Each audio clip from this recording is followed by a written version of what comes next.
예, 오늘 말씀의 제목은 타인과 나를 묶어내는 착한 일입니다. 부제로는 책임감입니다. 책임감. 우리가 빌립보서 1장 1, 2절을 통해 보았던 중요한 내용은 바울이 하나님의 은혜와 평강이라는 말로 문안 인사를 하며 성도가 가져야 할 신앙의 열매가 무엇인지를 그들에게 알려주었다는 것입니다. 우리가 보았던 것처럼 은혜는 하나님의 구원의 역사가 나의 과거와 현재와 미래를 관통하고 있는 것을 말합니다. 과거에 우리에게 믿음을 주신 하나님께서 지금 우리를 믿음으로 인도하고 계시고 미래의 그 믿음에 의해 우리가 구원받게 되는 것, 이것이 하나님의 은혜인 것입니다. 지금 우리가 만나고 헤어지고 갖게 되고 잃게 되는 모든 삶의 사건에 하나님의 구원의 역사가 개입하고 있다는 것이죠. 내가 무엇인가를 잃어서 힘든데 그것 또한 하나님의 개입이라는 것입니다. 바로 우리는 은혜의 현장성 속을 살고 있는 것이죠.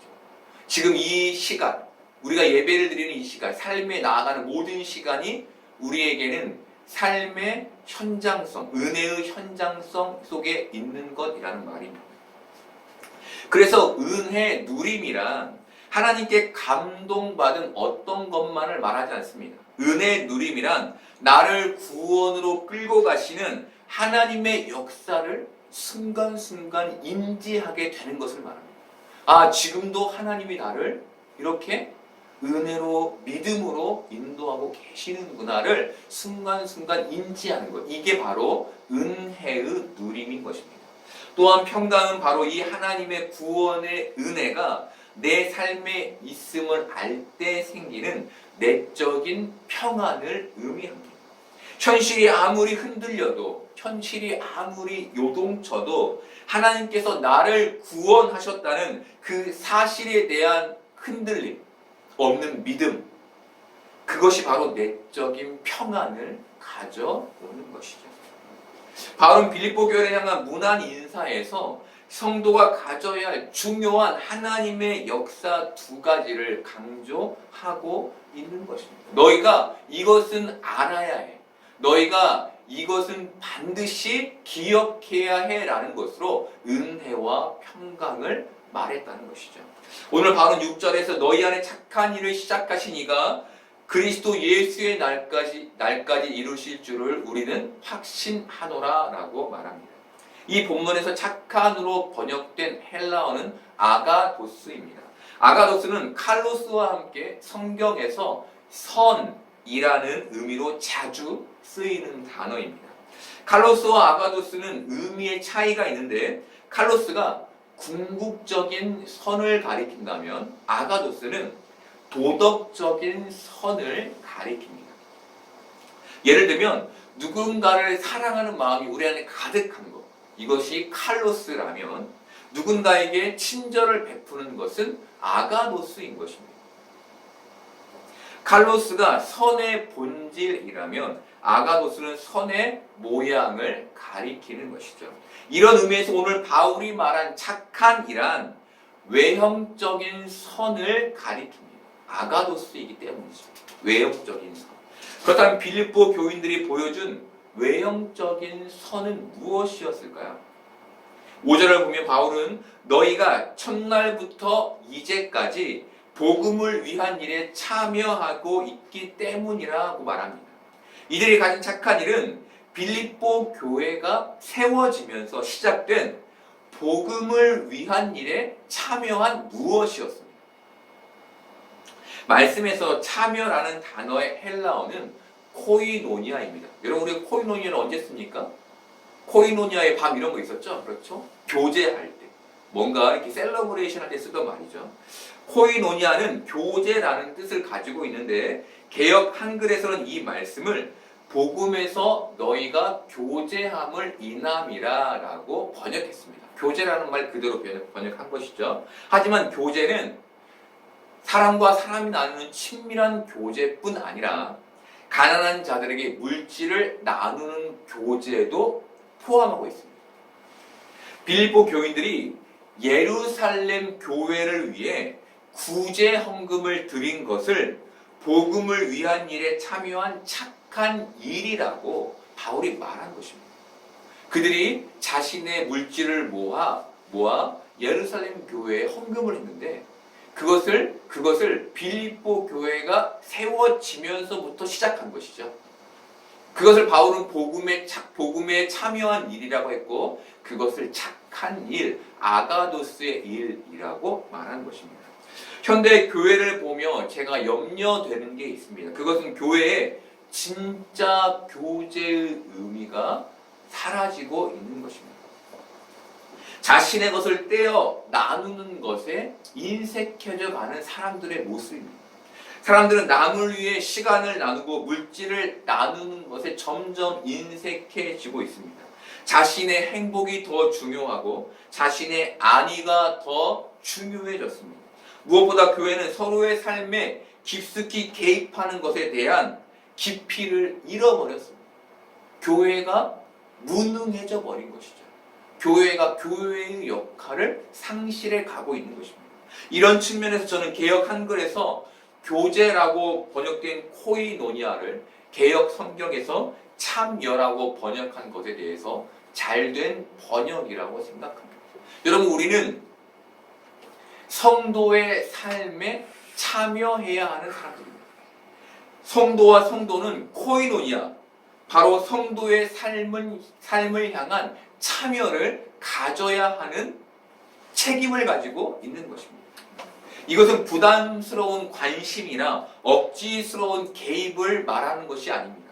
복음에서 출발하는 칼로스, 선의 근본에서 출발하는 긍휼과 사랑에서부터 출발하는 것을 말합니다. 바울은 바로 이것을 6절에서 착한 일이라고 말한 것입니다. 여러분, 이것이 교회가 가져야 될 교회됨이며 성도가 가져야 할 성도됨인 것입니다. 그렇다면 여러분, 우리는 성도로서 가져야 할 성도됨을 가지고 있습니까? 누군가의 삶에 깊이 개입하여 그 생명을 살려본 경험이 있습니까? 그 복된 경험이 여러분과 저의 평생에 있어야 하는 것입니다. 나만 신앙생활 잘하고 끝나는 것이 아니라 저 이웃의 생명을 살리기 위해 나의 삶을 그 사람의 삶에 참여하는, 그래서 그 생명이 살아나게 되는 일들을 우리는 평생 가지고 가야 한다는 것입니다. 그것이 바로 성도의 성도됨이며 교회의 교회됨인 것입니다. 바울은 하나님께서 구제의 착한 일을 너희 안에 시작하셨는데 그 일을 그리스도 예수의 날까지 이루실 것을 확신한다고 말합니다. 왜 바울은 빌립보 교회의 교인들에게 가난한 자들을 위한 구제의 헌금을 그리스도 예수의 날, 최후 심판의 날까지 하나님께서 이루실 줄 확신한다고 말한 걸까요? 굳이 그런 말 하지 않아도 잘 하고 있는데 왜 그런 말을 덧붙인 걸까요? 이 당시 바울이 개척한 고린도 교회는 신비주의에 빠져 있었습니다. 이들은 영적 신비주의에 취해서 자신들이 이미 하나님 나라의 당도에 있다고 믿었고 구원의 완성을 받았다고 믿었습니다. 이들은 현실 감각을 완전히 잃고 있었고 그로 인해 갖가지 죄에 빠져 있었습니다. 바울은 그런 고린도 교인들을 깨우칠 필요를 느꼈고 그들에게 부활하신 주 예수 그리스도의 재림이 있고 그 날에 최후의 심판이 있을 것이며 그때까지 그리스도인들은 흠없는 자로 견지되어야 함을 말해준 것입니다. 바울이 빌립보 교회 주 예수 그리스도의 날, 바로 최후 심판의 날을 언급한 것도 같은 목적에서였습니다. 바로 그들이 복음 안에서 가진 착한 행실을 심판의 날까지 해주길 바라서였습니다. 그 최후 심판에 있는 날까지 그리스도인으로서의 착한 일, 그 책임을 다해주길 바라서 바로 이 말을 적었다는 것이죠. 여러분, 복음의 삶은 우리가 최후의 날까지 가지고 가야 할 신앙의 책임입니다. 단지 이 자리에 앉아서 나는 예배를 잘 드렸으니 됐어 해서 끝나는 것이 아니라 내 복음의 책임은 저 이웃을 향해, 저 이웃의 생명을 향해 나의 삶을 그의 삶에 참여시키는 것에 있는 것입니다. 이것은 단지 교회에 나와서 말씀을 듣는 것만을 의미하지 않는다는 거예요. 심판의 날까지 복음을 위한 착한 행실을 지켜가는 것에 그 책임이 있는 것입니다. 바울은 이 착한 행실을 하나님이 이루신다고 말합니다. 이 말은 믿음의 주도권이 나에게 있지 않고 하나님께 있다는 말입니다. 내가 하는 것 같은 그 착한 일 속에, 내가 책임지는 것 같은 그 책임 속에 하나님의 역사가 숨겨져 있다는 것이죠. 너희 안에 칼로스를 주시고 너희 안에 아가도스를 주시는 그 하나님의 역사가 그 안에 있다는 것을 말한 것입니다. 그것을 알라는 것이죠. 그러니 그것으로 자랑하지 말라는 것입니다. 그것으로 으쓱해 할 거 없다는 것입니다. 내가 누군가에게 선을 베풀고 누군가의 인생을 책임지는 그 일들, 하나님이 너희 안에 주신 마음이라는 것입니다. 바울은 그들의 코이노니아를 복음을 위한 일이라고 정의합니다. 복음을 위한 일이다. 그것이 복음에서 출발했다는 것입니다. 저 사람의 가난을 그냥 두고 볼 수 없는 마음이 예수 그리스도에게서 출발했다는 것이죠. 나는 선한 목자라 라고 말씀하신 예수님, 그 선한은 칼로스입니다. 예수님께서 우리에게 그 선하심, 선의 본질로 우리를 구원하셨으니 그 구원하셨음으로 인해 우리 안에서 착한 일, 복음을 위한 일이 시작되게 됐다는 것이죠. 바울은 이것에 대해 감사하고 기뻐했습니다. 학자들은 4절에 내가 너희를 생각할 때마다 나의 하나님께 감사하며의 말씀에서 바울이 이런 상황에선 대부분 우리 하나님이라는 표현을 사용했는데 여기에서는 이례적으로 나의 하나님이라고 표현하고 있다고 말합니다. 바울은 왜 이 편지에서 우리 하나님이라고 하지 않고 나의 하나님이라고 말한 걸까요? 그것은 자신이 감옥에 갇혀 있지만 여전히 자신에게 하나님은 특별하시다는 것을 빌립보 교인들에게 강조하기 위함이었습니다. 빌립보 교회는 마게도냐 지방에 처음 세워진 교회였습니다. 마게도냐의 정치와 사회 그리고 정신적 배경은 기독교와 아무런 상관이 없었습니다. 그곳에는 많은 우상이 있었고 그 우상을 섬기는 반기독교 정신이 정치, 사회를 비롯한 모든 것을 힘으로 붙잡고 있었습니다. 여러분 어떤 느낌인지 아시겠습니까? 그 반기독교적인 정신이 힘을 가지고 있는 거예요. 내가 거기에 저항하기가 힘든 그런 상황 속에 마게도냐, 빌립보 교회가 있었다는 것이죠. 그런데 하나님이 그곳에 복음을 전환하고 바울을 불러놓고 그를 감옥에 가두어 버릴 것입니다. 사람들은 하나님이 바울을 버렸다고 생각했을 것입니다. 그들은 바울이 옥에 갇힌 것으로 인해 낙심했을 것입니다. 이런 배경 속에서 바울이 나의 하나님이라는 표현을 쓴 것입니다. 하나님은 나에게 여전히 특별하시다는 것이죠. 바울은 바울이 가진 현실적 불안함과 빌립보 교인들이 가졌을 현실적 불안함을 나의 하나님이라는 그 특별한 말로 상쇄하고 있는 것입니다. 하나님이 나를 버린 게 아니다. 여전히 하나님은 나의 하나님이시다라는 말을 하고 있는 것이죠. 여러분, 여러분에게 하나님은 특별하십니까? 정말 여러분에게 하나님은 특별하십니까? 그렇다면 하나님 여러분을 버리지 않으신다는 것을 믿으셔야 합니다. 여러분이 어떤 환경 속에 있어도 하나님은 여러분이 결코 버리시지 아니하는 나의 하나님이시며 특별한 하나님이심을 믿기를 소망합니다. 우린 여기에서 바울이 어떻게 감옥에 갇힌 상황에서 하나님을 나의 하나님으로 고백할 수 있었는지를 보아야 합니다. 왜냐하면 우리에게도 이와 똑같은 불행한 상황이 생기기 때문입니다. 여러분, 어떻게 바울은 이 불행을 은혜로 보는 그 만만치 않은 일을 할 수 있었을까요? 그가 하나님의 주도하심을 믿었기 때문이었습니다. 그가 하나님보다 앞서지 않았기 때문이었습니다.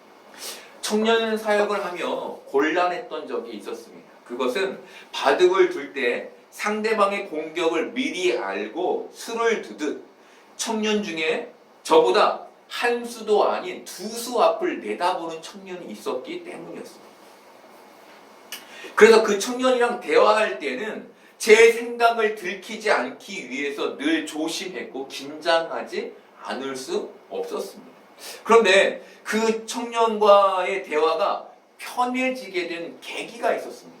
그것은 그 청년에게 제가 진심일 때 그 친구가 한 수 앞을 두건 두 수 앞을 보건 큰 의미가 없다는 것을 깨닫게 되면서였습니다.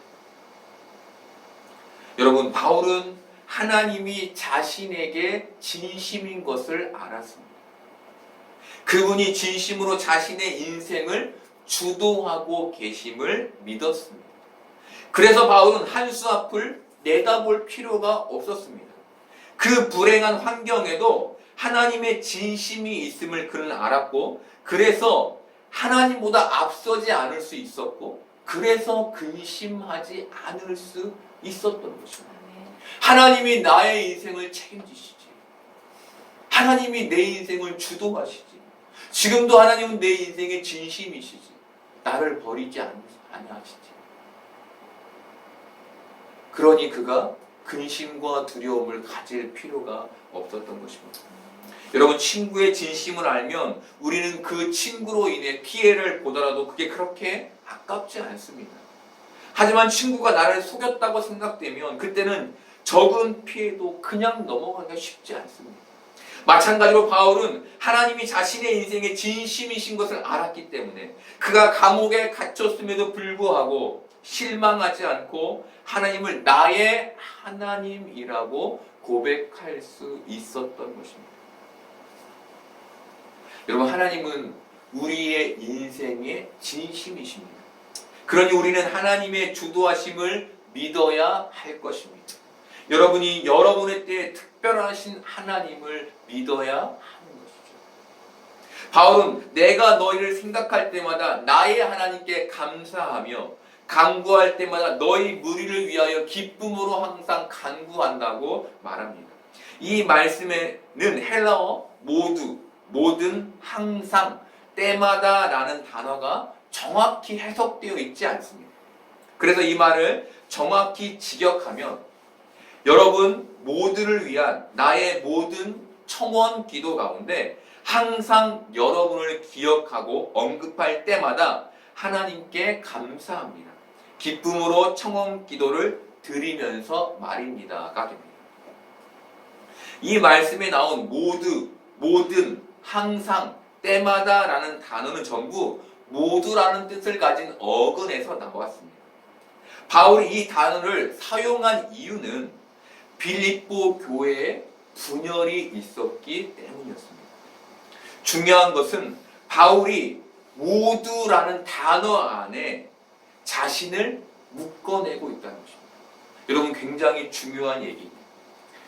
교회가 분열하고 있어서 그들에게 모두, 모든, 항상 때문에 너희는 같이 해야 한다라고 말하면서 교회, 빌립보 교회 너만이 아니라 나 역시도 너희와 함께라고 얘기하고 있다는 것입니다. 너희 똑바로 해야지, 너희 잘해야지가 아니라 내가 그 일에 책임을 지고 내가 그 일을 위해 간구하고 있다고 말하고 있다는 것입니다. 캠퍼스 간사 사역을 마치고 교회 사역을 하며 제가 너무 놀란 게 있었습니다. 그것은 교회의 사역자들이 교회의 일들을 하는데 최선을 다하기보다 어떻게 하면 그 일을 책임지지 않을 수 있는지에 대해서 방법을 마련해 놓고 일을 한다는 것이었습니다. 그들은 모든 일에 빠져나올 구멍을 만들어 놓는 것이 지혜로운 것이라고 제게 말했습니다. 누군가에게 전화를 하여 이 일이 있습니다라고 말하는 것도 내가 맡겨진 일이 성공하고 잘 되길 바라서 최선을 다하는 게 아니라 내가 나중에 책임을 묻게 되지 않으려고 하는 방법 중에 하나였다는 것입니다. 이것은 누군가가 그 일에 대한 책임을 져야 하는 것에서 나온 행동이었고 이것은 세상과 다름이 없는 모습이었습니다. 여러분, 세상은 모든 일에 책임을 묻습니다. 일이 틀어졌을 때 그것이 당연한 수순이라고 생각합니다. 그것을 피하기 위해 유체 이탈 화법을 사용하기도 합니다. 그런데 교회는 그런 곳이 아닙니다. 교회는 일이 어렵게 되면 그것을 누군가에게 책임을 묻는 곳이 아닙니다.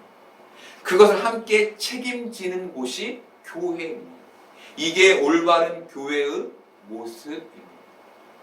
어느 교회 담임 목사 청빙 광고가 있었습니다. 그런데 그 내용에 나이 제한이 있었습니다.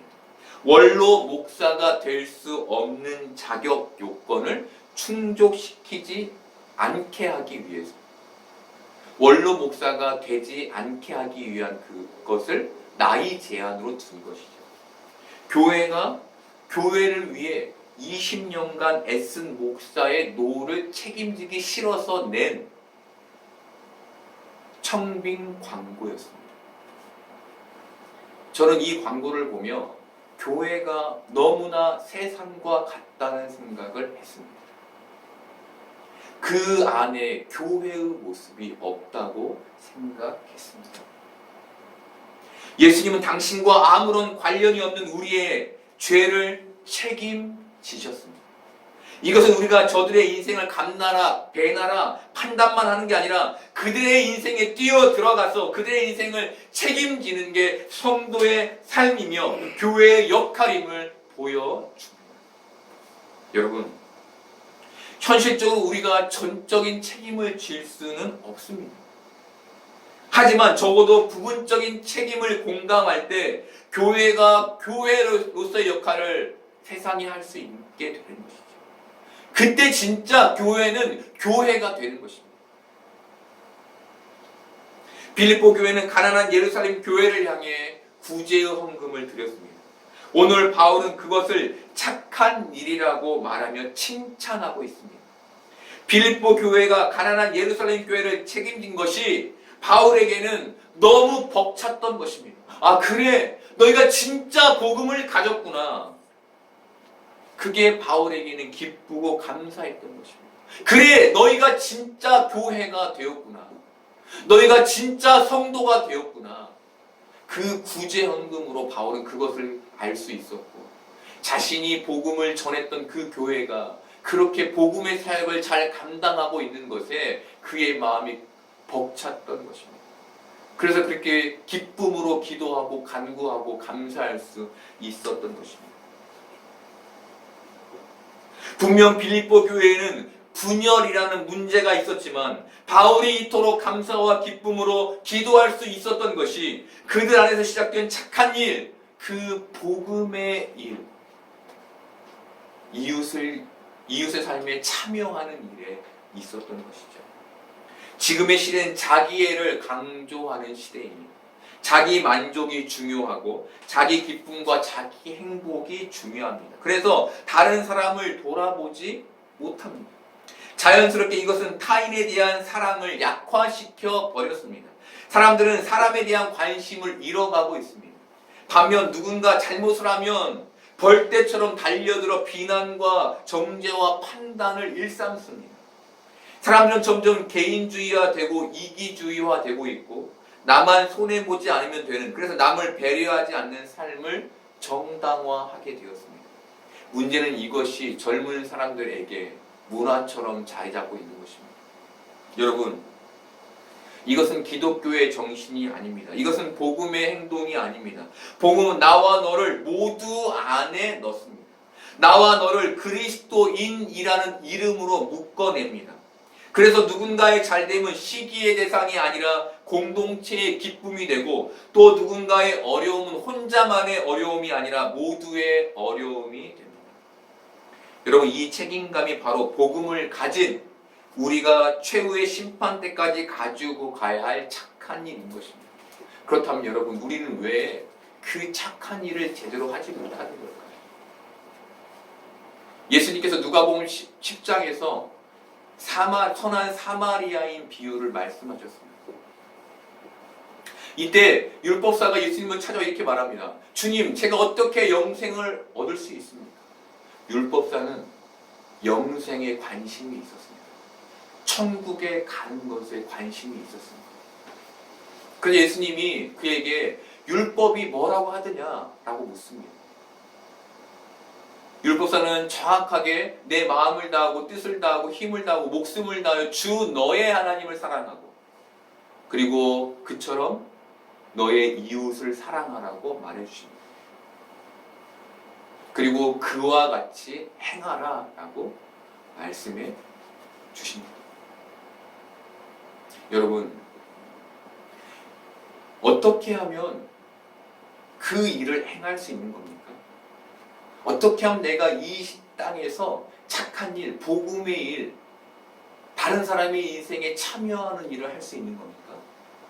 내 안에 영생에 대한 소망이 있을 때 그게 가능한 것입니다. 여러분, 내가 복음의 일을 행하지 못하는 것은 내 안에 영생에 대한 소망이 없다는 것과 같은 것입니다. 예배를 드리러 나오지만 이것으로 끝나는 것이죠. 이것으로 된 것입니다. 더 이상 나는 영생에 대해 소망하거나 간절함이 없는 것이죠. 그러니 그 착한 일을 해야 할 필요성까지도 못 느끼는 것이죠. 예수님은 율법사에게 네가 말한 그대로 행하라 라고 말씀해 주셨습니다. 행함이 있어야 하는 것입니다. 착한 일을 해야 하는 것이죠. 여러분 이것이 교회, 성도가 가져야 할 모습인 것입니다. 여러분 우리는 기쁨나무 교회라는 공동체에 나를 묶어놓고 있습니까? 우리는 남의 일을 나의 일로 여기고 있습니까? 우리는 나를 넘어 구제가 필요한 곳을 책임지려는 마음이 있고 그 일들을 감당하고 있습니까? 여러분, 여러분이 그리스도의 날까지 이 복음의 일, 이 착한 일을 이루어 갈 수 있기를 소망합니다. 고 강원영 목사님께서 이런 말씀을 하셨습니다. 기독교 신자들이 기도에 대해서 도무지 잘못 이해하고 있는 것 같다. 어떤 때 보면 무당 샤머니즘처럼 복을 달라고 빈다. 기독교의 기도는 그런 게 아니다. 때제 공동체에서는 오 주여 내게 오시옵소서라고 기도한다. 지금 오시는 걸 받아들이고 그에 대해 응답하는 게 기도인 것이다. 우리의 기도는 내가 저 사람들을 위해서 살 수 있습니까? 내가 저 불쌍한 사람들을 위해 무엇을 할 수 있습니까가 되어야 한다. 다른 사람을 위해 자신을 내어주는 에너지, 그게 바로 사랑이다. 그래서 성경은 온통 사랑 이야기이다.